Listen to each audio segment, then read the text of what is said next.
ದಂಡು ಬಿರಾದಾರ್ ಮತ್ತು ನಂದಿಗಾವೆ ಗ್ರಾಮಸ್ಥರಿಂದ ರಸ್ತೆ ದುರಸ್ತಿ. ಲೋಕೋಪಯೋಗಿ ಇಲಾಖೆಯ ಕಲ್ಲತ್ತಿಪುರ ಲಾಲ್ಬಾಗ್ ರಸ್ತೆಯಲ್ಲಿರುವ ದುಪದ ಖಾನ್ ಗ್ರಾಮದಿಂದ ನಂದಿಗಾವೆ ಗ್ರಾಮದವರೆಗೂ 15 ಕಿಲೋಮೀಟರ್ ರಸ್ತೆ ಅಭಿವೃದ್ಧಿಯಾಗಿ 16 ವರ್ಷಗಳೇ ಕಳೆದಿದ್ದು, ಲೋಕೋಪಯೋಗಿ ಇಲಾಖೆ ಅಧಿಕಾರಿಗಳ ನಿರ್ಲಕ್ಷ್ಯದಿಂದಾಗಿ ದುರಸ್ತಿ ಕಾಣದೆ ರಸ್ತೆಯಲ್ಲಿರುವ ಹೊಂಡ ಗುಂಡಿಗಳೇ ಹೆಚ್ಚಾಗಿದ್ದು ಕಾರಣ ವಾಹನ ಸಂಚಾರವಿರಲಿ ಈ ಭಾಗದ ಜನರು ಕಾಲ್ನಡಿಗೆಯಲ್ಲಿಯೂ ಕ್ರಮಿಸದಂತಾಗಿದ್ದು, ಶಾಲಾ ಮಕ್ಕಳು ಸೇರಿದಂತೆ ವಿವಿಧ ರೋಗಗಳಿಂದ ಬಳಲುವ ಗ್ರಾಮಸ್ಥರು 16 ಕಿಲೋಮೀಟರ್ಗಳಷ್ಟು ದೂರದವರೆಗೂ ಕಾಲ್ನಡಿಗೆಯಲ್ಲಿ ನಡೆದುಕೊಂಡು ಹೋಗುವಂತಾಗಿದ್ದು, ಈ ರಸ್ತೆ ದುರಸ್ತಿ ಪಡಿಸಬೇಕು ಎಂದು ಅನೇಕ ಬಾರಿ ಸಂಬಂಧಪಟ್ಟ ಇಲಾಖಾ ಅಧಿಕಾರಿಗಳು ಮತ್ತು ಜನಪ್ರತಿನಿಧಿಗಳ ಗಮನಕ್ಕೆ ತಂದಿದ್ದರೂ ಇದುವರೆಗೂ ರಸ್ತೆ ದುರಸ್ತಿ ಮಾಡುವ ಕಡೆಗೆ ಗಮನ ಹರಿಸಿಲ್ಲ. ಅಧಿಕಾರಿಗಳ ಉದಾಸೀನತೆಯಿಂದ ಬೇಸತ್ತ ಈ ಗ್ರಾಮದ ದುಪದ ಖಾನ್,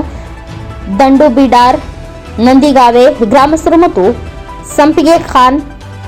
ಮಸ್ಕಲ್ ಮರಡಿ, ಲಾಲ್ಬಾಗ್ ಮುಂತಾದ ಕಾಫಿ ತೋಟಗಳ ಮಾಲೀಕರು,